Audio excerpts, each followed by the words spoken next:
In July, Donald Trump met with the President of the European Commission, Jean-Claude Juncker. At the time, the U.S. president promised to implement massive tariffs on $200 billion worth of foreign-made cars. This decision would have been very difficult for the EU, who threatened to retaliate. After the meeting, the two leaders committed to talks to resolve the underlying issues. This week, the euro has continued to decline against the USD as it has become increasingly clear that a deal between the US and the EU will not be straightforward. EU Cecilia Malmström accused the US of not taking the talks seriously. In response, U.S. Commerce Secretary Wilbur Ross and Gordon Sondland, the U.S. ambassador to the EU, accused her of complete intransigence, dragging her feet in the negotiations, and trying to wait out Mr. Trump's time in office. The U.S. president is now demanding quick negotiations that produce tangible results, as trade teams prepare to meet in Washington. The sterling continued the decline started on Friday. Yesterday, Theresa May tried to assure the market that a Brexit deal with the EU will work out. She said that Brussels and the UK were working for a temporary UK-EU customs territory solution.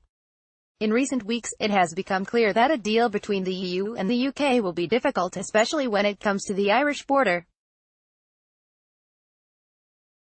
In fact, officials have said that the deal is almost done, with concerns over Ireland being the only issue. Today, traders will focus on a speech by Bow Governor Mark Carney and the CBI industrial trends orders.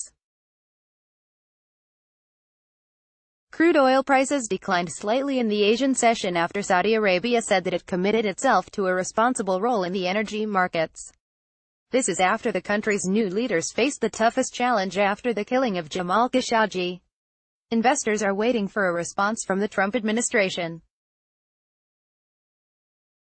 Today, traders will receive the inventory numbers from the American Petroleum Institute (API).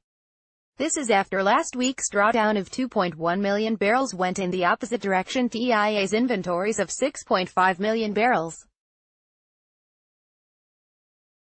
Euro-USD on October 9, the Euro-USD pair started moving higher after reaching a low of 1.1430. It reached a high of 1.1620 on Wednesday last week and then started moving lower, reaching the previous low of 1.1430 on Friday.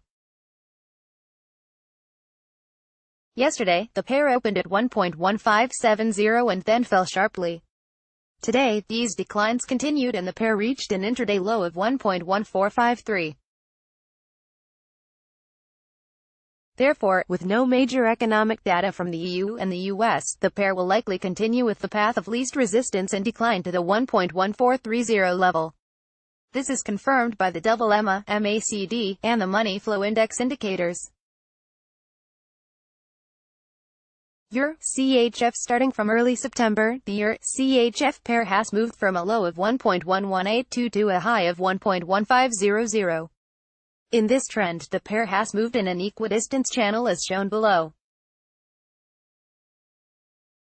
The pair is now trading at 1.1410, which is at the lower side of the support.